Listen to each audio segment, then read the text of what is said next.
안녕하세요. 올해로 결혼한 지 8년 된 40대 중반의 여성입니다. 남편과는 여행을 하다 만났는데 당시 남편은 소매치기를 당해 오도 가도 못하는 상황이었어요.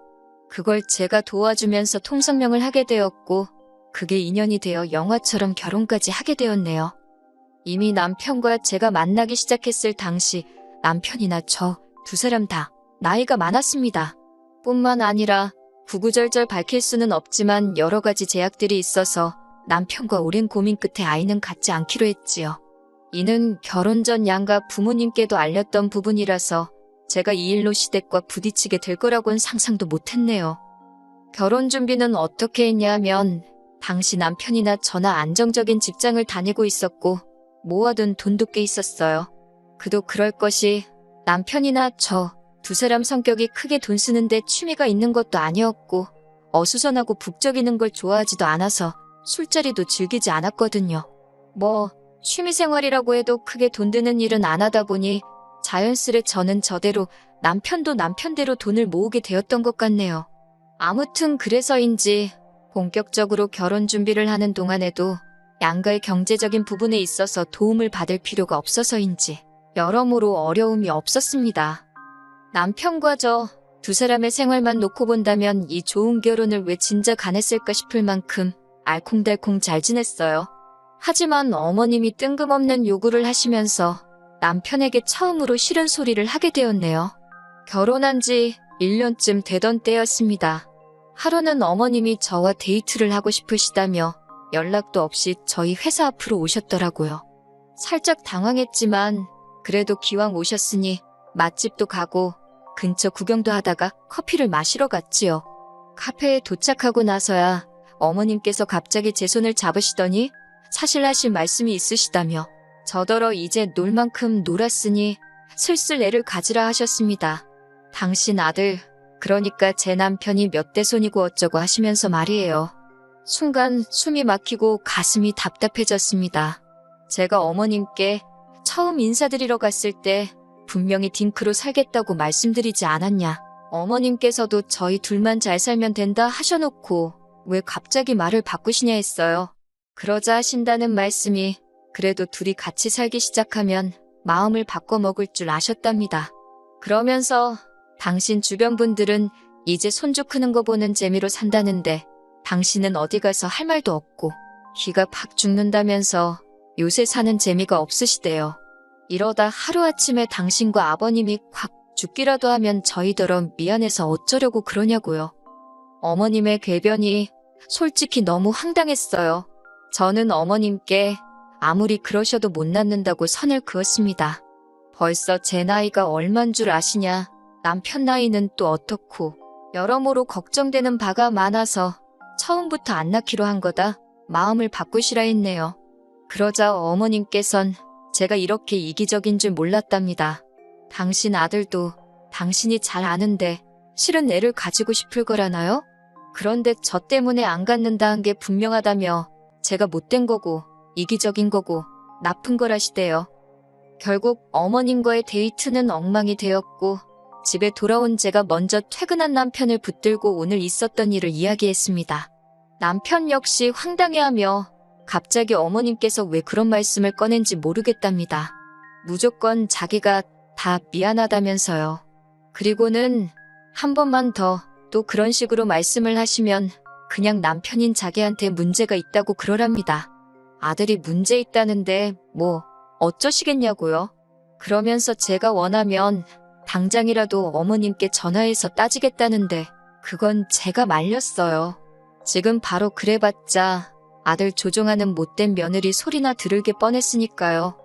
그리고 며칠 뒤 아버님의 생신을 축하하기 위한 자리에서 어머님은 또 다시 손주 이야기를 꺼내셨습니다. 저희가 생신 축하드린다며 용돈을 챙겨드렸는데 이런 거 다 필요 없다며 내년엔 손주 없으면 오지도 말라시대요. 그러자 남편이 크게 화를 내면서 자기 몸에 문제가 있어서 아이를 못 갖는 거라 했어요. 사실대로 말씀드릴 수가 없어서 어머님 아버님이 속상해 하실까봐 못 갖는 게 아니라 안 갖는다 한 거라고 둘러대면서 말이지요.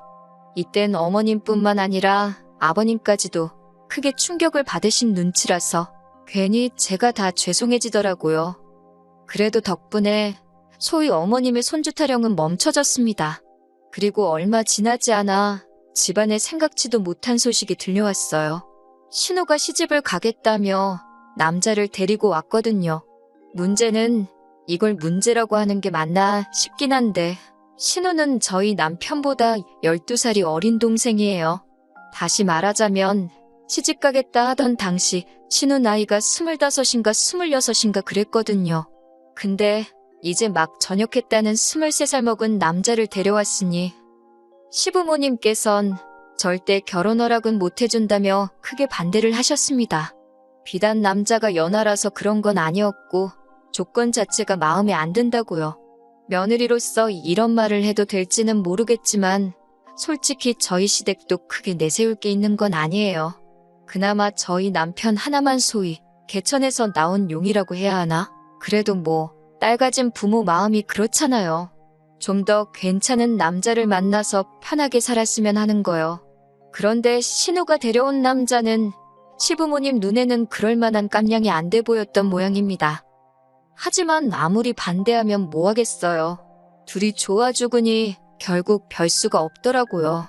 신우가 단식투쟁까지 시작하자 어머님 아버님께서 신우의 결혼을 허락하셨습니다. 그런데 어이없게도 신우의 결혼 이야기가 진행되고 얼마 되지 않았을 때 저희를 부르시더니 돈 좀 보태달라 하시대요.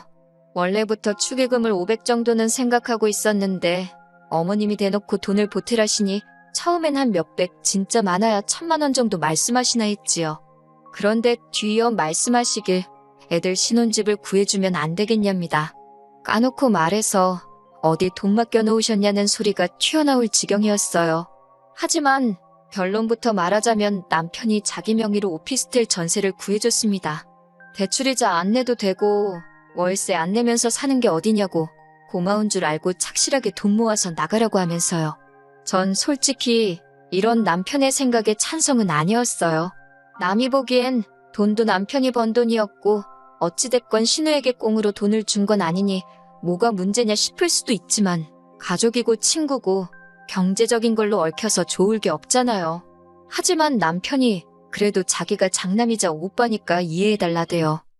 그리고 신우는 얼마 지나지 않아 쌍둥이를 임신, 출산했습니다. 어머님 아버님께선 왔다 갔다 1시간이 넘는 거리를 오가시며 신우 애들을 봐주시기 시작하셨는데 제가 아는 한 이는 몇 년 동안 계속되었어요. 어머님께서 고생을 정말 많이 하셨지요. 게다가 이건 뭐 솔직히 제가 간섭할 문제는 아닐 수도 있지만 그 긴 세월 동안 신우가 어머님께 얼마씩 챙겨드린 것 같지도 않더라고요. 언젠가 한번 어머님께서 이모님한테 지들 밥벌이라도 하고 살면 소원이 없겠다고 하소연하시는 걸 들은 적이 있었거든요. 한편 저희 부부는 신우 부부에 비하면 저희 입으로 말하기 그렇지만 자식 노릇, 자식 돌이 제법 하고 살았습니다. 신혼애에 비하면 받은 건 일절 없었지만 그래도 할도리는 하고 사는 게 맞다 싶었으니까요. 제가 뭐 저희 부부가 이것도 해드리고 저것도 해드렸다며 하나씩 전부 다 말하자는 건 아니지만 능력에 닿는 한 시댁 친정 가리지 않고 성심성의껏 물심양면으로 해드렸다고는 자신있게 말할 수 있어요. 그런데 이런 게 신우 눈에는 저희가 돈이 남아돌아서 그러는 걸로 보였던 걸까요? 언젠가부터 시부모님한테만 쓰지 말고 시조카도 좀 챙기라며 저희에게 이것저것 요구를 하기 시작하대요. 처음 시작은 사소한 것들이었어요. 저희 부부가 백화점을 간다고 하면 자기도 데려가 달라고 통사정을 해서 몇 번 같이 간 일이 있습니다. 그러면 여지없이 아동복 코너라던가 그런 곳을 돌면서 이것도 예쁘다 저것도 예쁘다 하며 삼촌이 사주면 안 되냐, 외숙모가 사주면 안 되냐. 처음엔 어린 신우의 철없는 땡깡 정도로 생각하고 한두 벌 사주고 그랬어요. 그랬더니 언젠가부턴 옷에서 끝나는 게 아니라 무슨 장난감이 어떻고 저떻고 결국 부담스러워서 언젠가부터 백화점 간다 소리를 절대 안 했더니 아예 대놓고 계절도 바뀌는데 애들 패딩하고 부츠 하나씩 사주면 안 되냐 그러대요. 이뿐만이 아니었습니다. 어떻게 보면 제가 이렇게 사연을 쓰게 된 결정적인 이유이기도 하지요. 저희 남편이 내년 봄에 주재원으로 미국에 가게 되었거든요. 저는 당분간 쉰다는 생각으로 회사를 관두고 따라갈 예정이고요. 그런데 이 소식을 들은 신우가 자기 애들을 데리고 가달랍니다. 어린 나이에 영어를 배울 수 있으니 얼마나 좋은 기회냐면서요. 시부모님까지 나서서 어차피 저는 미국에 가서 따로 일을 할 것도 아니지 않냐며 놀면 뭐하냐고 조카들 좀 데리고 가라는데 진짜 어이가 없더라고요. 그러자 남편이 신우더러 한 달에 얼마씩 줄 거냐 묻대요. 생각지도 못한 남편의 말에 저 사람이 무슨 소리를 하는 건가 싶어서 가만히 냅둬봤어요. 신우가 돈을 줘야 되냐고 반문하니 남편이 남의 집에 애를 맡기면 돈을 주는 건 기본 상식 아니냐 받아치대요. 애는 목공으로 크냐고, 애 먹고 자고 쓰는 거, 거기다 네 언니가 애 봐주는 비용까지 해서 한 달에 한 400씩 보낼 수 있냐고 그러는 거예요. 신우 사정 뻔히 아는 사람이 왜 저런 소리를 하나 싶어서 어이가 없기도 하고 동시에 마음에 쏙 들더라고요. 우리 남편 잘한다. 마음속으로 응원을 했다니까요. 그랬더니 어머님께서 남편더러 지정신이냐고 화를 내셨습니다. 어차피 너네는 애도 없으면서 돈 쓸 데가 어디 있다고 어린 여동생한테 돈을 달라 소리를 하냐고요. 그러면서 하시는 말씀이 그렇게 돈 모아서 죽을 때 머리에 쥐고 갈 거냐고. 그런데 신우가 하는 말이 더 가관이에요. 저희를 보면서 오빠랑 언니 죽으면 어차피 그 재산 다 쌍둥이 거 되는 거 모르냐입니다. 그러니까 그 돈 조금 일찍 준다 생각하고 데리고 가달래요. 정 귀찮아서 안 되겠으면 애들 좀 크면 해외로 유학을 보내줄 거냐입니다. 제가 신우더러 제가 애를 안 낳는 게 신우네 애들 케어해주려고 안 낳은 거냐 따졌습니다. 쌍둥이를 어떻게 키우건 뭐를 해주건 나는 관심이 일절 없다고 아가씨가 알아서 해주라고 사부쳤고요. 남편도 신우더러 정신 똑바로 차리고 살라며 화를 내더니 한 번만 더 이거 해달라 저거 해달라 말 같지도 않은 소리 했다간 집에서 내쫓아버린다고 엄포를 놓대요. 그렇게 일이 마무리되었다 생각하고 집으로 돌아왔습니다. 그런데 그날 밤 바로 또 신우에게 연락이 왔어요. 전화기 너머로 서럽게 울면서 말이지요. 모르는 사람도 돕고 사는 세상인데 하나뿐인 조카들한테 뭐 좀 해주는 게 아깝냐고. 자기가 인터넷 찾아봤는데 저희 재산, 저희 죽으면 다 조카들 거 되는 거 맞다고. 여기까지는 아까도 다 했던 이야기지 싶어서 저도 그냥 옆에서 듣고만 있었어요. 그런데 신우가 마지막으로 한 말이 아주 충격적이었습니다. 오빠인 남편이 먼저 죽고 새언니인 제가 남은 재산 가지고 다른 남자랑 재혼이라도 하면 자기 애들은 불쌍해서 어쩌냐입니다. 사람 이름 모르는 거라며. 그러니까 새언니가 반대하는 거 다 안다면서 새언니인 저 모르게 자기하고 쌍둥이 좀 챙겨달라나요? 자기는 믿을 사람이 오빠밖에 없다면서. 기가 차고 코가 차서 남편을 쳐다보니 남편도 당장 터질 듯이 얼굴이 벌개져 있더라고요.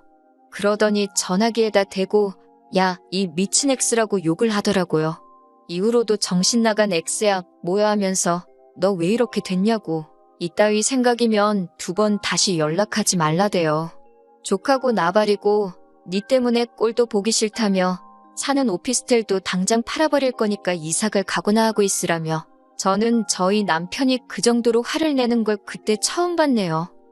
그리고 정말 남편은 다음 날 아침 날이 밝자마자 부동산에 가서 오피스텔을 내놨습니다. 정말 단단히 열이 받았구나 싶대요.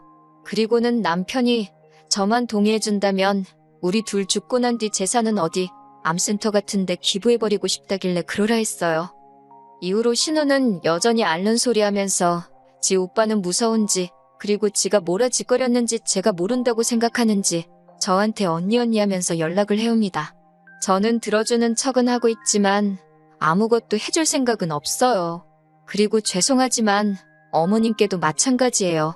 정말 명절이나 생신 그런 날을 제외하고는 이제 매달 드리던 돈도 드리지 말자대요. 남편이.